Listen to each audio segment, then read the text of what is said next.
Hi, welcome to the physics side. This is Neha Dashora. Hello everyone, आज की video में हम EMF and internal resistance of a cell के बारे में डिस्कस करने वाले हैं। सबसे पहले बात कर रहे हैं सेल के ईएमएफ की। जैसे कि एक इलेक्ट्रोलाइटिक सेल अगर है, इलेक्ट्रोलाइटिक सेल में एक इलेक्ट्रोलाइट सोल्यूशन में इलेक्ट्रोड्स प्रेजेंट होते हैं, ठीक है। इसमें से एक इलेक्ट्रोड पॉजिटिव और दूसरा इलेक्ट्रोड नेगेटिव रहता है। इलेक्ट्रोलाइट एक आयनिक सोल्यूशन है, ओके। सो होता क्या है, जैसे ही इलेक्ट्रोड्स को इलेक्ट्रोलाइट में डिप किया जाता है, जैसे कि पॉजिटिव इलेक्ट्रोड को इलेक्ट्रोलाइट में डिप किया, नेगेटिव इलेक्ट्रोड को इलेक्ट्रोलाइट में डिप करने पर इनके बीच में आयंस का एक्सचेंज होने लगता है, ओके। और आयंस का एक्सचेंज होकर ये अपने रिस्पेक्टिव पॉजिटिव या नेगेटिव इलेक्ट्रोड बन जाते हैं, उसकी तरह बिहेव करने लगते हैं, राइट। सो इस आयन एक्सचेंज के दौरान या इस आयन एक्सचेंज की वजह से इन इलेक्ट्रोड्स के ऊपर कुछ न कुछ पोटेंशियल जनरेट हो जाता है, क्योंकि इसमें पॉजिटिव इलेक्ट्रोड और इलेक्ट्रोलाइट के बीच में भी पोटेंशियल डिफरेंस आ गया और इसी तरह से नेगेटिव इलेक्ट्रोड और इलेक्ट्रोलाइट के बीच में कुछ पोटेंशियल डिफरेंस आ गया। इसका मतलब इलेक्ट्रोलाइट के रिस्पेक्ट में ये दोनों के ऊपर कुछ पोटेंशियल डिफरेंस जनरेट होता है। तो पॉजिटिव इलेक्ट्रोड है, उसके ऊपर एक पॉजिटिव पोटेंशियल होगा, उसको हम नाम देते हैं वी पॉजिटिव, और क्योंकि ये पॉजिटिव है तो इसका पोटेंशियल भी पॉजिटिव होगा। नेगेटिव इलेक्ट्रोड के ऊपर नेगेटिव पोटेंशियल होगा, जिसको हमने नाम दे दिया वी माइनस, ओके। तो इन दोनों के ऊपर कुछ न कुछ पोटेंशियल डेवलप हो जाता है। तो यहां सिर्फ हमने इसको इलेक्ट्रोलाइटिक सोल्यूशन में डिप किया है, हमने इसको कोई एक्सटर्नल सर्किट में कनेक्ट भी नहीं किया है, ठीक है। स्टिल इन दोनों के बीच में एक पोटेंशियल डिफरेंस डेवलप होता है। तो जब ओपन सर्किट कंडीशन है, आपने किसी सर्किट में नहीं कनेक्ट किया हुआ है सेल को, फिर भी इसके अक्रॉस एक पोटेंशियल डिफरेंस प्रेजेंट है, वही पोटेंशियल डिफरेंस सेल का ईएमएफ कहलाता है। तो पोटेंशियल डिफरेंस कितना होगा? ऑब्वियसली पॉजिटिव इलेक्ट्रोड का पोटेंशियल माइनस नेगेटिव इलेक्ट्रोड का पोटेंशियल, तो V plus minus minus V minus, तो वो हो जाएगा V plus plus V minus.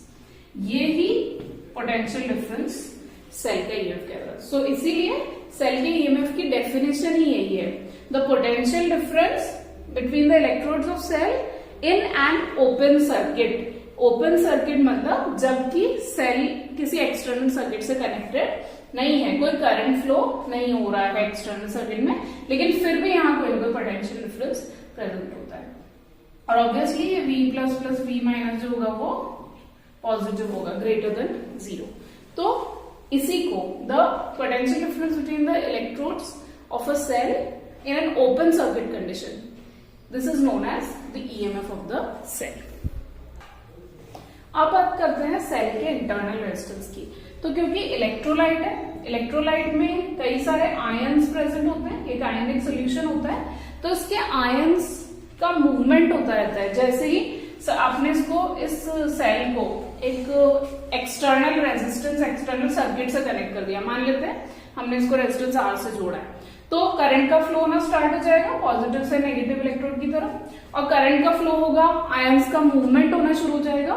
तो इन आयंस के मूवमेंट की वजह से यहाँ इस इलेक्ट्रोलाइट के अंदर एक अपना रेजिस्टेंस डेवलप होता है, जिसको हम कहते हैं internal resistance of the cell, जो किस लिए होता है? आयंस के मूवमेंट की वजह से, ठीक है।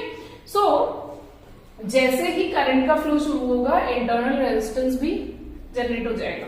एक चीज और, एक्सटर्नल सर्किट में करंट की डायरेक्शन होती है पॉजिटिव टू नेगेटिव की साइड, लेकिन इंटरनल सर्किट में जो करंट की डायरेक्शन होती है वो नेगेटिव टू पॉजिटिव इलेक्ट्रोड की तरफ होती है। यानी एक्सटर्नल सर्किट और internal inside the electrolyte current की डायरेक्शन एक दूसरे के रिवर्स होती है, ठीक है। सो एक तो हमने ईएमएफ निकाल लिया था V plus plus V minus, अभी मैंने थोड़ी देर पहले एक्सप्लेन किया था आपको। ये तो ईएमएफ है जबकि ओपन सर्किट कंडीशन, जब कोई करंट फ्लो नहीं कर रहा है। अब करंट फ्लो करने लग गया, करंट फ्लो करने लग गया तो एक extra potential difference internal resistance की वजह से भी डेवलप हो जाएगा, जनरेट हो जाएगा। V is equal to I R. यहाँ स्मॉल r क्या होता है? स्मॉल r होता है आपके सेल का इंटरनल रेजिस्टेंस। तो यहाँ इंटरनल रेजिस्टेंस है तो ऑब्वियसली करंट और इंटरनल रेजिस्टेंस मिलके अपना भी पोटेंशियल डिफरेंस जनरेट करेंगे। तो अब in a closed circuit condition or in the presence of current in the external circuit, closed circuit या current की presence में जो total potential difference होता है वो होगा इन दोनों का सम, ठीक है, E प्लस V डैश। लेकिन यहाँ जो V डैश है वो हमें नेगेटिव लेना है और उसका रीजन मैंने आपको बताया है।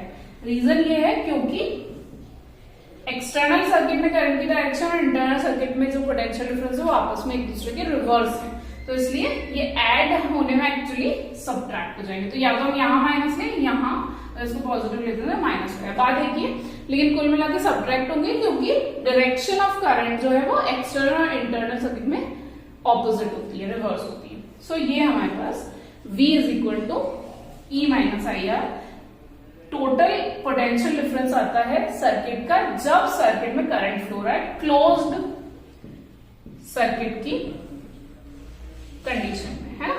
और ओपन सर्किट में क्या होगा, ओपन सर्किट होने के लिए I 0 हो जाता है क्योंकि ओपन सर्किट का मतलब होता है कोई करंट फ्लो नहीं कर रहा है।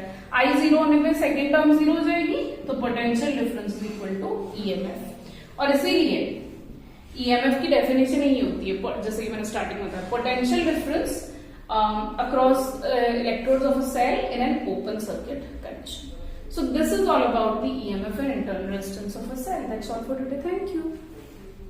Thank you for watching. Please don't forget to subscribe.